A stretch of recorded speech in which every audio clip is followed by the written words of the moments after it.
Joe Thomas here at CPAC, the Conservative Political Action Conference. Thank you for joining us, and thank you for picking us because we don't have ranked choice voting in your radio listening. Hans von Spakovsky with that entree is here from the Heritage Foundation, also our partners with the Virginia Institute for Public Policy and our vote integrity program as well. Hans, good to see you, sir. How are you doing? Well, it's nice to see you too. And that program you guys have set up is really important for the state of Virginia and other parts of the country. Well, and that, scale it up because we've talked about this, and we've got a member of our House of Delegates from Charlottesville has started a political action committee specifically designed with funding the campaign of getting ranked choice voting adopted statewide. If a Republican started a political action committee to, defend the Second Amendment, there would be investigations. They'd be calling the state police. They'd be calling the FBI saying this is a violation of whatever it is they claim it would be a violation of. But this is how serious they are about ranked choice voting, that they'll go out there, start their own political action committees, and try to pressure the General Assembly into accepting this craziness. Yeah, and that is a big mistake. It is a very unwise policy. Ranked choice voting is so confusing that folks who have mistakenly voted it in are now regretting that. An effort is now underway to pull it back in Alaska and elsewhere. It makes voting harder. It is, and I hate the premise that they use, because during the COVID lockdowns, when Governor Northam said we could go to liquor stores but we couldn't vote, so apparently liquor store employees are safer or more immune to COVID than poll workers.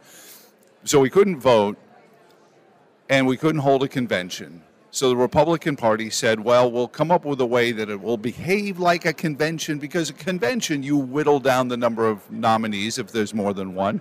You go through round one of the voting, and then a couple of candidates are off, and then they all politic the room for 15 or 20 minutes, and then you vote again. So in an effort to, and I'm saying this specifically because a lot of people are mischaracterizing, oh, you Republicans did it in 2021. They only did it as a way to equate a one-off vote with a convention membership or delegateship. So to act like the Republicans did this and we're okay with it is mischaracterization at best, isn't it, Hans? It is, and what I would say to those folks is, what, are they saying that Glenn Youngkin is so unpopular he wouldn't have won a regular election? Is that what they're saying? But I don't think Terry McAuliffe was saying that. No. Look, ranked choice voting, and to just give you one quote on this, when they put it into New York City, the head of the NAACP there said, this makes voting more difficult, it's not democratic, it's voter suppression. And I would ask, are Republicans in Virginia really want to push something forward that disenfranchises voters and that the head of the NAACP considers voter suppression? I don't think so. And certainly Sally Hudson would not want to be in charge of vote suppression, because Central Virginia delegates that do that, well, at least we haven't seen them since the 40s, Hans. Hans von Spakovsky is here. You mentioned Alaska. There's a big group here trying to get Alaska to pull out of ranked choice voting.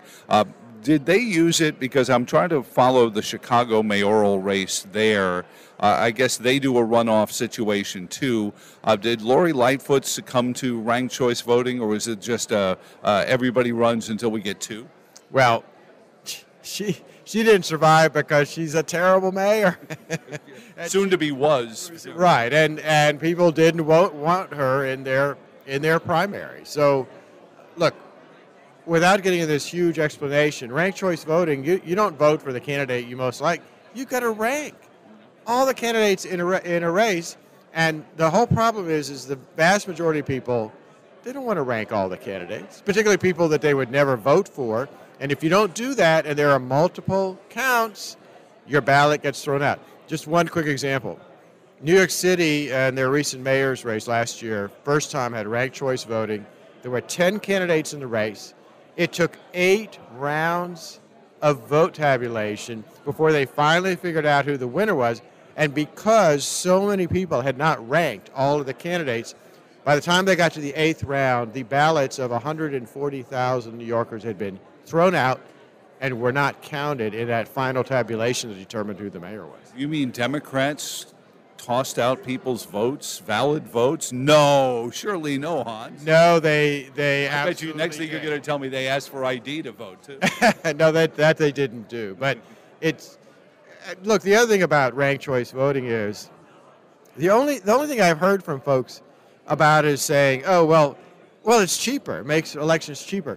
Is that a reason to take away the ability of voters to have another couple of weeks in a runoff election to decide which of the candidates they should be voting for? I don't think that's a good one. But that's always been the premise behind some of these Dominion machines and everything else. Well, we get the computer to do it for us so we don't have to hand count, and then we can have fewer poll workers. It's fiscally conservative, Joe. I'm sorry, the vote. If we ran our Department of Transportation the way we ran our Department of Elections, every time a snowstorm is in the offing, the head of the DOT would be calling, 1-800-GOT-HELP and looking for temp workers to drive the snowplows. We can't run the most important thing we do in a democratic republic this way. No, you're absolutely right. And to tell you just how confusing ranked choice voting is, not just for voters but for election officials, we just had a school board election overturned in California. They did several rounds of vote counting. They certified the winner, and it turns out they certified the wrong winner, and the election officials didn't realize it because they didn't understand the algorithms being used to count the votes, and it was only after an outside group came in and audited the election that they figured out that the person that they thought had come in third was actually the winner. See, this is like when people start talking baseball stats with me and wins over replacement, and I'm like, all right, who's the replacement? Because he might be a good first baseman, but if his replacement is Lou Gehrig, then he doesn't have any wins over replacement. I don't know how they make these stats up. I think bless them, mathematicians have gone to school for a long time and probably paid a lot of money for their degrees. But if you can't just say one vote is one vote, even simply, because they'll say, oh, well, your number one choice will get 4 votes and the second choice will get 3 votes. That's not how this works either. It's like get to the bottom, throw out a couple of people, and then and once you have that lack of confidence, Hans, nobody's ever going to have the faith. We hear about the full faith and credit of the American government. What about the full faith and credit of the voters who voted in your election if they can't believe that you're actually their congressman, their governor, their senator, their president? Yeah, no, that in fact is very important, maintaining public confidence in the fairness and honesty of the election process, and putting in a new, confusing method of voting that actually disenfranchises voters is not the way to do that. Look, for any legislators in Virginia, why don't you concentrate on fixing real problems like the voter ID law, which was weakened in this state, getting rid of same-day voter registration, which is also a bad idea, doing a better job of cleaning up voter rolls, which right now we're not doing that good a job of, to find people who have died and moved away. Those are the problems they ought to be concentrating on, not this new esoteric way of voting that some left-wing academic professor came up with. And I won't give the bibliography on where I got this, but you know him, Hans. He works with you at the Heritage Foundation. But he said, isn't it interesting, Fred Lucas, he said, isn't it interesting that all the people who scream and yell about the popular vote versus the Electoral College are the same ones saying, but now we like ranked choice voting. How can you juxtapose not liking the Electoral College because sometimes the most popular candidate doesn't get the most electoral votes, but then say this ranked choice voting is somehow a good idea? Well, that's exactly right, because in the jurisdictions that do this, sometimes the winner is the person who was the second, third, fourth choice of voters. They say that just be everybody's second choice and you'll win. That's yes, that's what we want to say. What about and the last one for you, Hans? The people who point to Alaska and say, well, this keeps the radicals from winning these elections, these wild, rhetoric spewing radicals. It seems like all the Democrats that are in favor of this are the hardcore far left radicals. Why would they want a system that would supposedly, if you listen to the sales pitch, keep them from winning? Well, because that claim is totally false. And in fact, if you look at places that have had ranked choice voting in for a while, like Portland, Oregon, and elsewhere, what you find is that, in fact, it's marginally supported radical candidates that end up winning. It's a bad scene. We can't do this. I mean, I know we talk about being democracy junkies, and we've got to, but think about it for a second, and stop and really think about your vote counting or not, and whether you want it completely dismissed or not. Hans, what is on the offing? What is coming next in Virginia?